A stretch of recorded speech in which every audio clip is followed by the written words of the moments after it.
Dave Johnson in. We bring in Dave.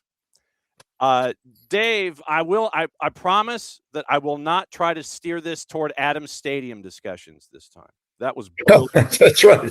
The good old Atlanta ruckus. So anyway, but no, those were the days. And I'm working with Bruce Murray. He's my broadcast partner on DC United, who was a part of the Atlanta ruckus. So yes, you know. Yes. But I promise we will not talk about Adams Stadium and the concrete that has not changed in 20 years. And well, it also is an example of, and I talk about this all the time, and you know, really that's not that long ago. It's you know that, and yet look where we are. Mm-hmm. I mean, we were struggling to have 7 or 9 teams, and now we're talking about leagues and divisions and maybe promotion, relegation, and etc. So crazy, man. We've made a lot of progress. I'm not happy about VAR, but that's another story. Oh, well, okay. All right. So I do want to discuss DC United, but we'll discuss those 3 initials that because I know that you've been pretty vocal about VAR. What is it about VAR that chaps you at the moment?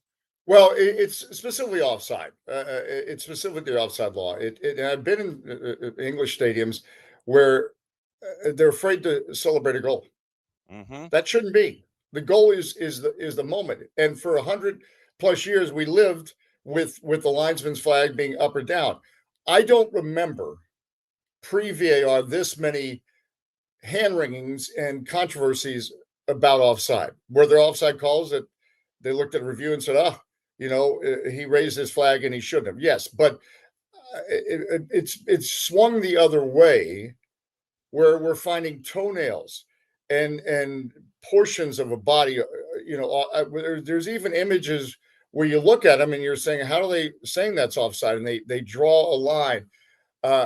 My point is, when they switched after the terrible World Cup, when I say terrible World Cup in 1990, it was not terrible because we qualified finally, but it was a dour World Cup.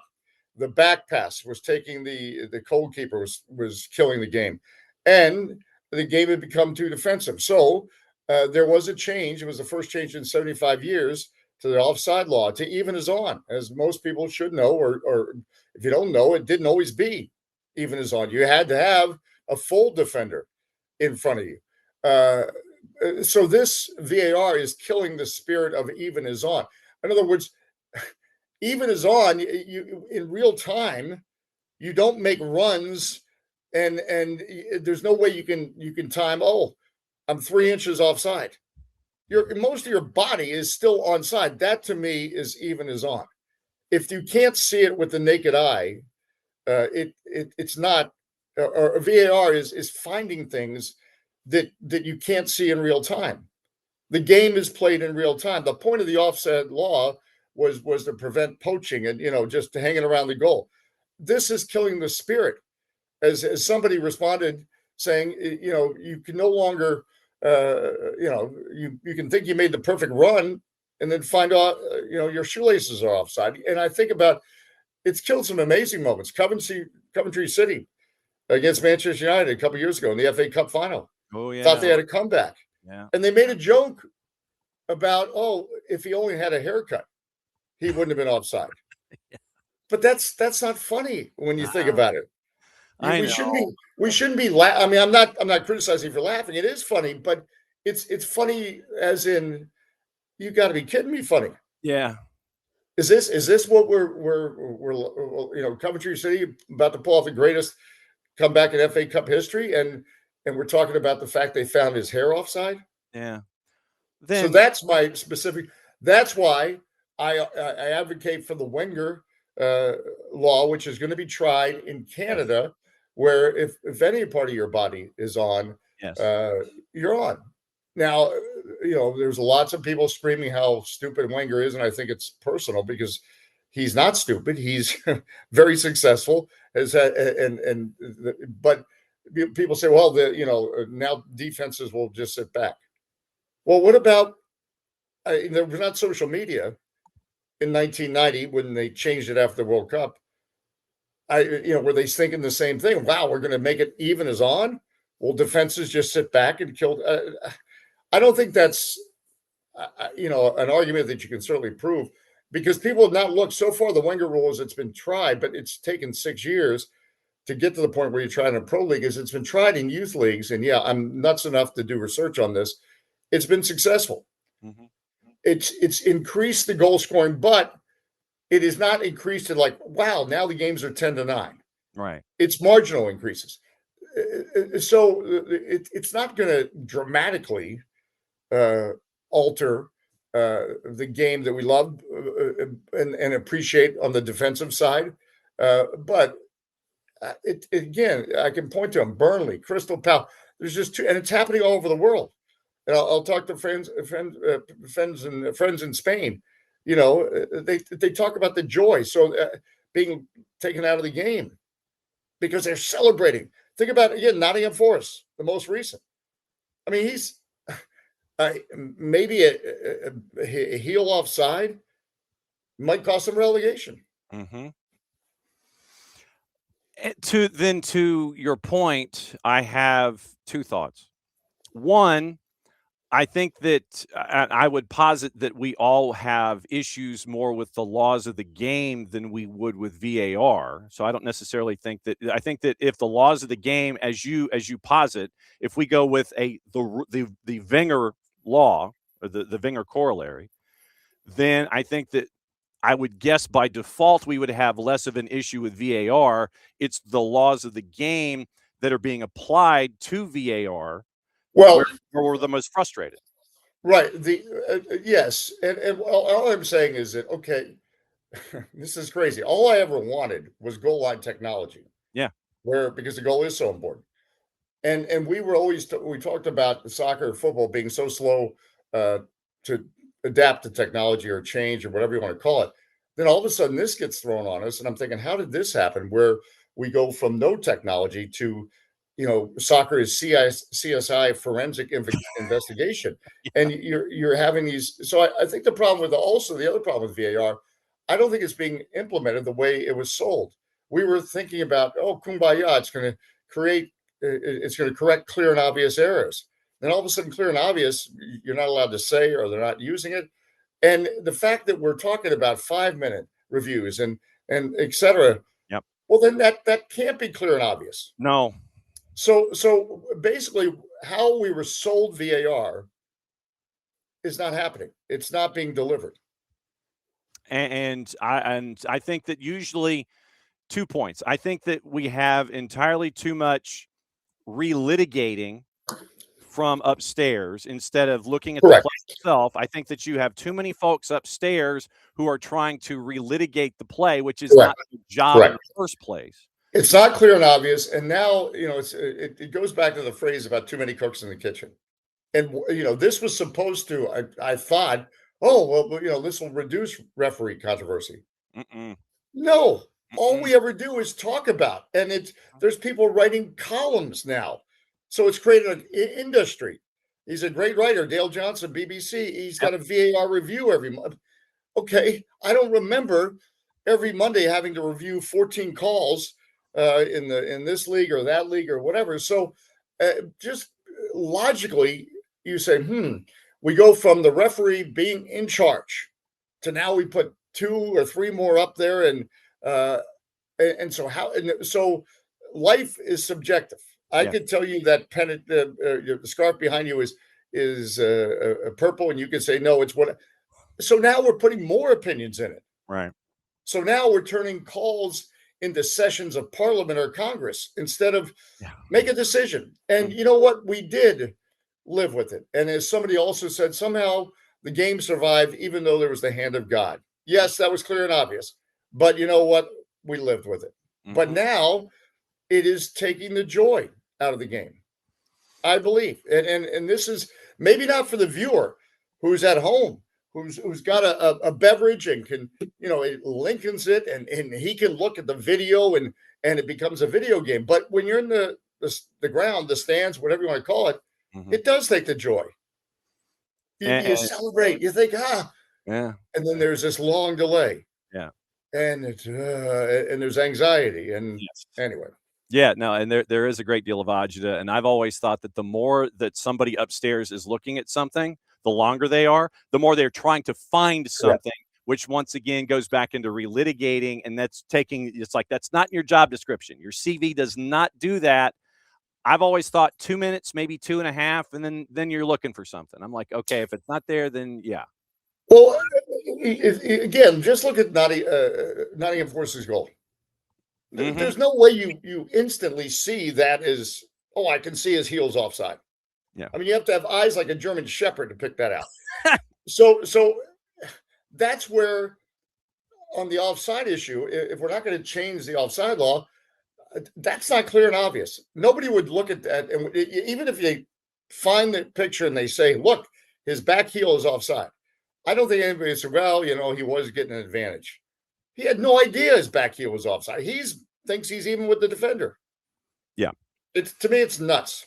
Yes, I would stipulate to that, sir. Yes, Dave Johnson. As always, great to catch up with him about anything that's on his mind when he comes in and talks about stuff. We do have a game to discuss here, DC and Atlanta coming up this weekend. And I wanted to bring you in to discuss, other than, all the stuff that's always on our minds when we get together, about this group of DC that is coming into the matchup this weekend. And I wanted to start with the offseason transactions that were brought in, and one of them being a Brookwood Bronco, a suburban Atlanta goalkeeper who is doing pretty well and is a big upgrade from what happened last year. What has it been like for you to see Sean Johnson between the sticks here in 26, considering what was going on in 25 defensively? Well, I always felt, as you know, it's not just the goalkeeper; it's Right. the whole team. If it's, but look, Sean Johnson he makes positional saves. As we talked about it because he's so smart, and I'm not saying that previous goalkeepers weren't smart. I'm just saying his breadth of experience and he brings to each match, and he does make that. You ask a goalkeeper to make one game-saving save to keep you in the match, and he does that. So you just can't replace the experience that he brings.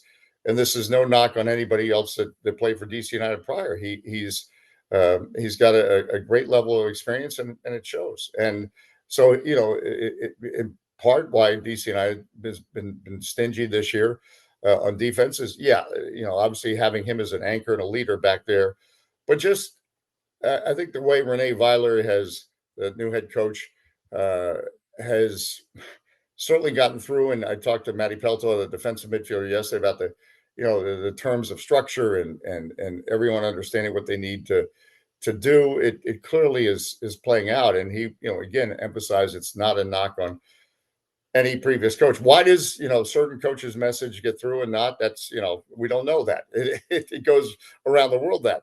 But clearly, the message is getting through because DC United, cannot exist or I don't think be a playoff team if it's just getting one goal a game, and they know that.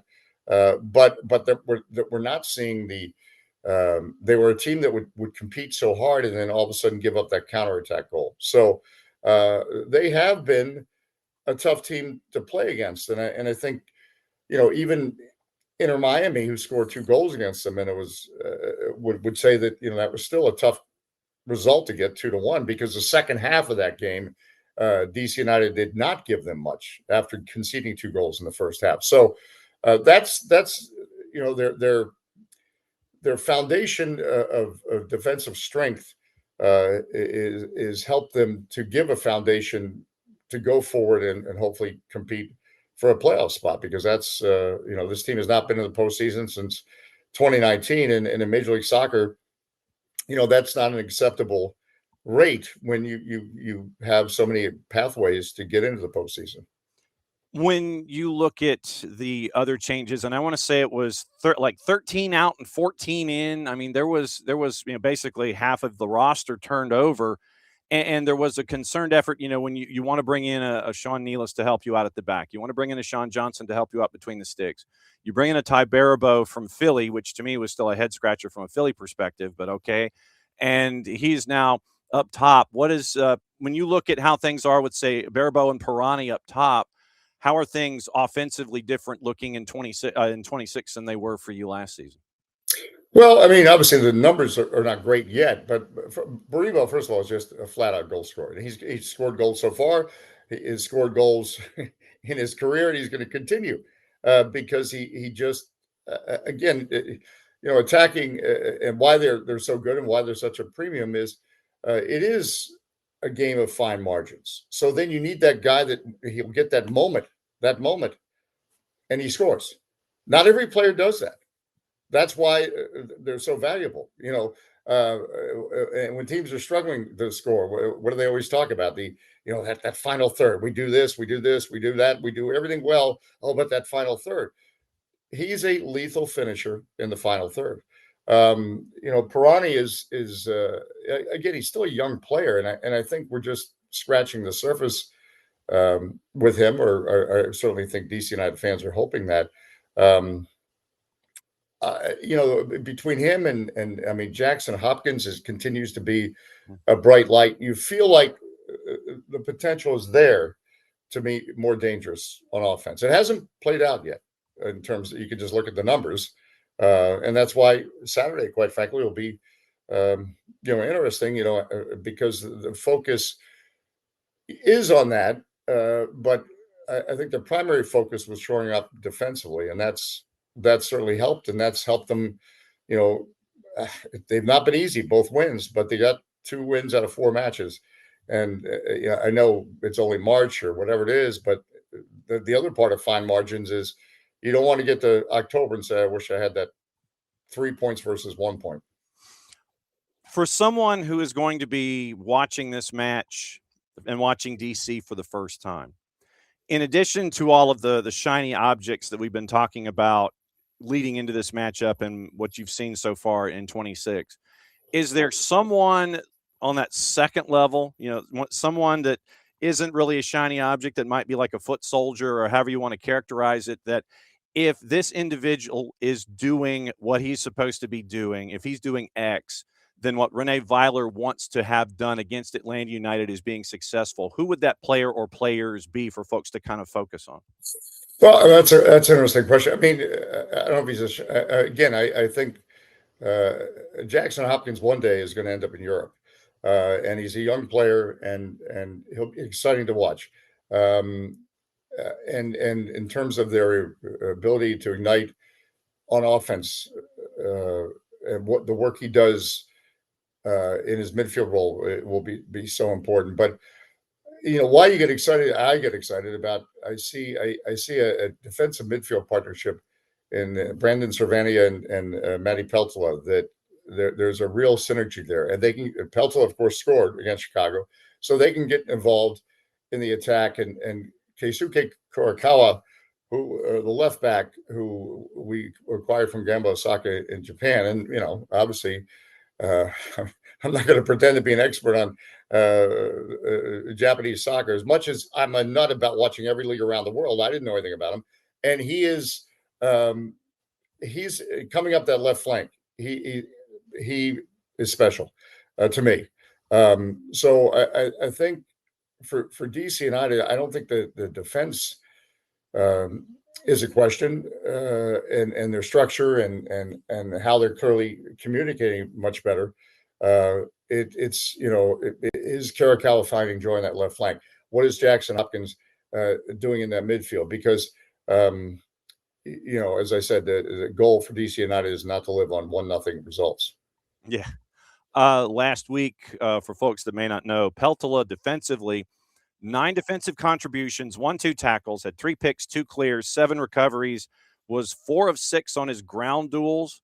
That's just the defensive numbers for Peltola. Obviously, getting the goal on the board on the one shot, the total XGOT or whatever on that math is about a 0.4. And when you look at him being engaged in play, 37 touches, he actually did have total progression. It was on the positive side of things moving forward. You mentioned Kurakawa. Let's see, defensively, Kurakawa last week, as I'm sitting here just trying to brush through numbers really quickly, 7 contributions defensively for Kurakawa, 6 recoveries and 6 interceptions for Kurakawa last week, and he won a couple of duels as well. So, those 2 specifically, diving into the play, making sure that things aren't happening that everybody can't take care of beside them as well as a part of this. So I mean that's pretty heavy numbers coming from two guys specifically. I mean, it's my head is hurting. There's so many analytics and stats out there. I actually saw one that I brought up with Renee Weiler, and of course, he says, yeah, stats drive me nuts, but he says if it proves my point that it doesn't drive him nuts. But there's some stat that it's improved dramatically. DC United fewest passes for the opposition before DC United wins possession back, and I forget what the name of the stat is. It's four letters, P something something. Oh, like the progressive doohickey, is that one? Something anyway. I mean, the concept behind the stat I understand. In other words, fewest passes before you win possession back. Got it. And that's improved. So what that's saying is, DC United is better at not allowing teams to have joy against them. There's a stat. You can look it up. AI told me about that. I never would have found that without AI. Yes. AI might be lying. Yeah, really? I mean, it's like, I'm going to tell you something and you're going to sit there and unless you do your own research. Okay. It is always great, my friend, to have you come in and talk about anything and everything going on, because I know that you and I could talk about what's going on in England. We could talk about, lower championships and laws of the game and everything. You are tied to the Wizards this weekend, correct? Correct. Yes. So Brendan Hartlove will be filling in for me. I'll unfortunately miss the game, but the basketball has to support my soccer habits. So I will be tied with the Washington Wizards this weekend and the next couple of weeks. But Wizards have great things ahead, just not this season. So sooner than later, I'll be full time on the soccer. Okay. What are the broadcast plans for Brendan and Bruce? They will be on the iHeartRadio app, and that's how you could find that. And of course, Mike Conti and the wonderful folks down in Atlanta just are terrific. And I'm such a fan of. I think it's Jason Longshore is with him on the broadcast, and they do such a wonderful job. And I hope, and again, Atlanta, as we go back to Adams Stadium, again, if everybody looks at all these advanced stats, I still look at attendance numbers, and I'm still rooting for us to continue our strength as a soccer nation, because I never thought that would be possible. So Atlanta has been a great story, and I want it to continue to be a great story. Yep. Attendance wise, not this weekend, but attendance wise. For you, right? I want everybody to come out and have a good time, good crowd, good game. But DC United wins. But there you go. Yeah, Jason is a part of our family here at SDH, and he's doing like real work in the morning. So that's why I get to hang out with you. Do not be a stranger, my friend. It's always great to see you. Always. And no, if you need somebody to go nuts for about an hour and a half on VAR and offside, I'm your guy, because it is absolutely driving me crazy.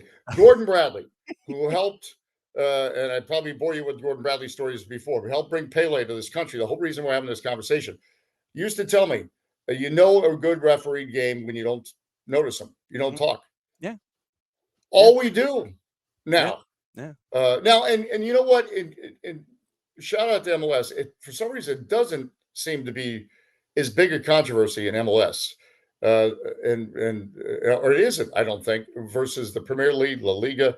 So I think MLS, in many ways, has been better than the rest of the world. And that's the cool part about all of this. But yes, anytime that you want to come in and yell for an hour and a half about VAR and things, yes. You know where the garage door opener is, my friend. You know where the key is. There we go. And just have great calls this week, and we'll see you soon, my friend. Sounds good. Thank you.